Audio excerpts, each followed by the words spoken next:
guys, this is your friendly Captain Obet speaking here.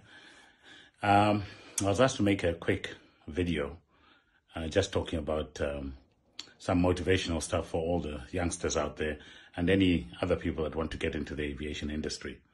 When I started the aviation industry and I wanted to fly, I wanted to be a pilot. I was at primary school. I loved it from primary school through to secondary school. And all I did was collect magazines and aeroplanes, spend my time at airports watching aeroplanes, and any time instead of going to movies or anything. We didn't have things like YouTube, of course, it hadn't been invented by then, and stuff like that. So we went and saw the real thing. The people that liked aviation, we just spent our day, the whole day at the airport, watching aeroplanes, listening to the sounds, recording them with we used to have little tape recorders that we used to record. And then I'd take it back to school and listen to the recordings and try and make out what engines were starting, what aeroplane it was, and stuff like that. So that's a little bit of my background.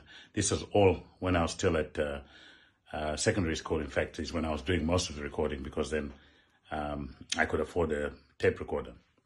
So then, if indeed that's what you want to do, you want to be a pilot or engineer or air traffic controller or whatever it is, keep the interest going even while you're at school. But remember, the most important thing while you're still at school is all the subjects that you have to do at school. They're the most important. And then, as an aside, you do your aviation stuff and so on. So always concentrate on the task at hand, whatever you have at that time. Once you finish your college and you want to go into flying and so on, say, I can talk mostly about flying because that's what I do. There's several places you can go to.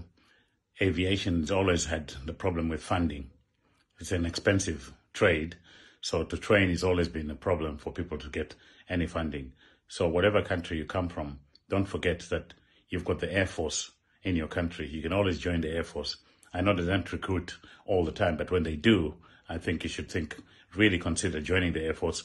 It's free training, you get good experience, and at the end of it, you come out a respectable citizen with good experience to join any of the airlines. If you look around you in the United States, in the UK, a lot of the airline pilots are ex-Air Force people.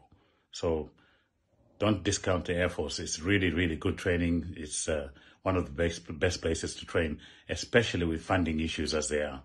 Some airlines do sponsor, but at the moment, most airlines are on hold because of the COVID pandemic. But let's not make that put you off. Just continue to do what you need to do. And then the other way I always suggest to people is sometimes you can join an airline, nothing to do with flying, of course, because they're not sponsoring pilots. But what you do is you join maybe the reservations department or the accounts department, whatever degree you do, join an airline that will employ you in that particular department. Nothing to do with flight operations, say.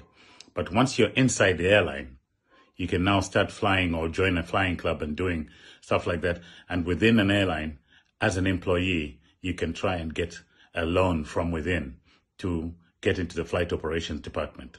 A lot of people have done that and it's worked. Because look, you're a known entity. They know you. You're doing well in whatever, the accounts department or engineering or whatever. So they know you.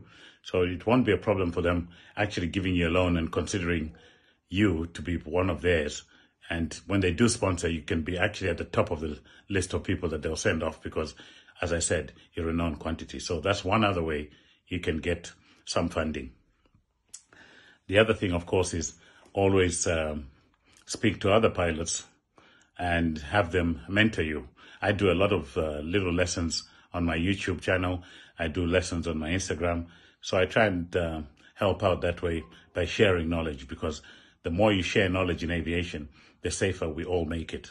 Anything that's hidden and kept as a secret because you want to be cleverer than everybody else, then what you're actually doing is you're keeping some information that may help somebody that might get into trouble get out of a situation because it happened to you and you had something that you did about it, and because you shared the knowledge, somebody else might actually use that knowledge and you may save the day for them. So there's no secrets in aviation. You're not being smart, but by keeping secrets. Okay? Share everything like I do. I share everything that I know. I try and give all of you out there the information, the knowledge, and so on that I've gained, and why certain things are done and so on. So it's very important. No secrets. Okay?